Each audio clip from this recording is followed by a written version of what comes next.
warahmatullahi wabarakatuh. Waalaikumsalam warahmatullahi wabarakatuh. Silakan duduk. Terima kasih Kak. Maaf, ini dengan siapa? Saya Luluk Kak, yang kemarin menghubungi Kakak untuk melakukan konseling hari ini. Oh iya, bagaimana kabarnya hari ini, Lulu? Alhamdulillah baik Kak. Apakah Lulu sudah pernah mengikuti layanan konseling sebelumnya? Belum Kak. Baik, kalau begitu kakak akan jelaskan sedikit dulu ya mengenai konseling. Baik Kak. Baik, konseling itu adalah proses pemberian bantuan oleh konselor kepada konseli agar konseli dapat memecahkan masalah yang dihadapi.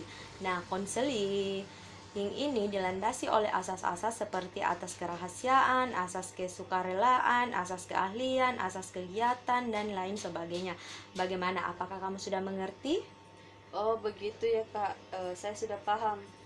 Baik, kalau begitu pertemuan kita ini dibatasi oleh waktu. Kita akan melakukan pertemuan dengan mempergunakan waktu kurang lebih 30 sampai 45 menit. Jadi mari kita manfaatkan waktu yang ada dengan sebaik-baiknya. Jika ada pertemuan hari ini masalahmu belum terselesaikan, maka kita akan adakan perjanjian untuk mengadakan pertemuan selanjutnya. Apakah kamu setuju?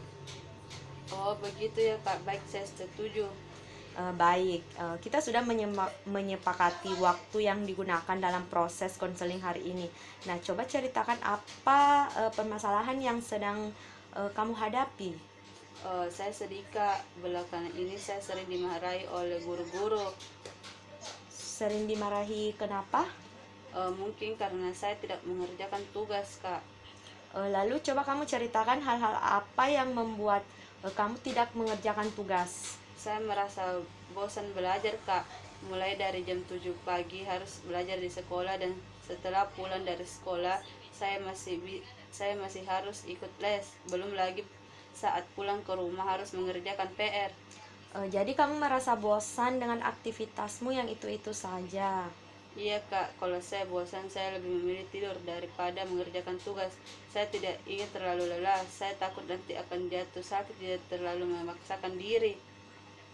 Saat kamu tidur lebih awal, apa kamu menggantikannya dengan bangun tengah malam atau bangun subuh untuk mengerjakan tugasmu? Tidak Kak, saya tetap bangun seperti biasanya. Oh, jadi meskipun kamu tidur lebih awal, kamu tetap bangun seperti biasa dan tidak mengerjakan tugas. Iya Kak, saya tahu bahwa apa yang saya lakukan itu tidak tepat, tapi itu membuat saya merasa nyaman. Saya sadar Kak, seharusnya saya belajar dengan giat, karena sebentar lagi saya akan ujian. Kamu mengatakan kamu harus giat belajar untuk menghadapi ujian, tapi kamu merasa nyaman tidur lebih awal dan tidak mengerjakan tugas. Iya Kak, saya bingung harus bagaimana. Saya takut gagal saat ujian.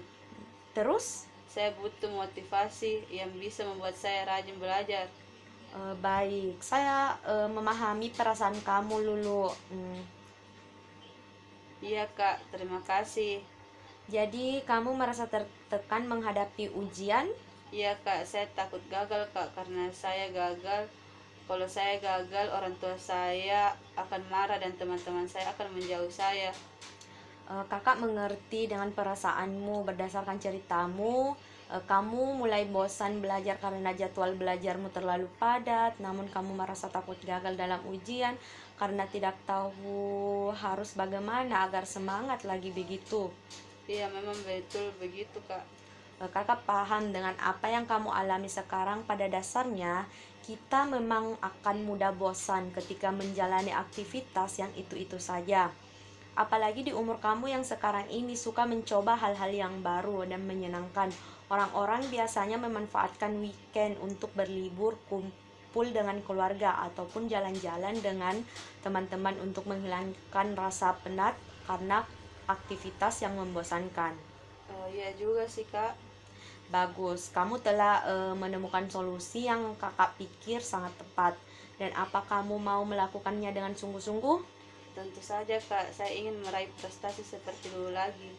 Kakak yakin kamu pasti bisa. Kamu adalah murid yang berprestasi. Kamu tentu tahu apa yang terbaik untuk kamu. Baik Kak, saya senang sekali jika hal ini benar saya laksanakan dengan baik. Saya berjanji akan giat belajar agar bisa sukses dalam menghadapi ujian. Kakak sangat senang mendengar antusiasmu. Nah, apa masih ada hal yang ingin Dek Lulu sampaikan? Saya rasa untuk saat ini sudah cukup, Kak.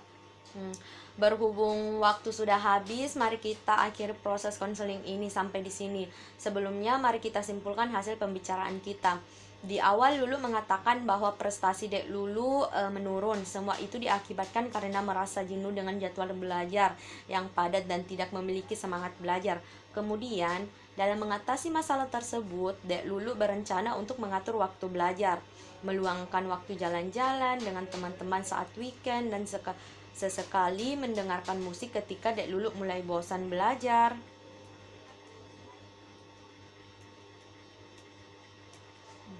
Iya, Kak, saya akan berusaha agar kejenuhan belajar yang saya rasakan sekarang ini bisa segera saya atasi dan dapat semangat kembali dalam belajar. Kakak senang sekali mendengarnya. Bagaimana perasaan Lulu sekarang? Saya merasa senang dan lega, Kak. Jadi setelah konseling ini berakhir, rencana apa yang kamu lakukan? Saya akan memulainya dengan mengatur ulang jadwal belajar, meluangkan waktu jalan-jalan saat libur agar tidak bosan dengan rutinitas harian, dan sesekali mendengarkan musik saat mulai bosan belajar. Bagus.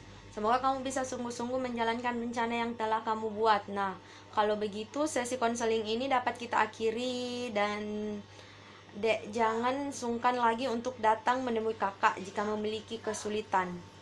Baik, Kak, terima kasih banyak atas apa yang telah Kakak sampaikan. Saya merasa senang dan lega. Sekarang saya sudah tahu apa yang saya harus lakukan. Kalau begitu saya permisi kembali ke kelas ya, Kak. Assalamualaikum. Waalaikumsalam.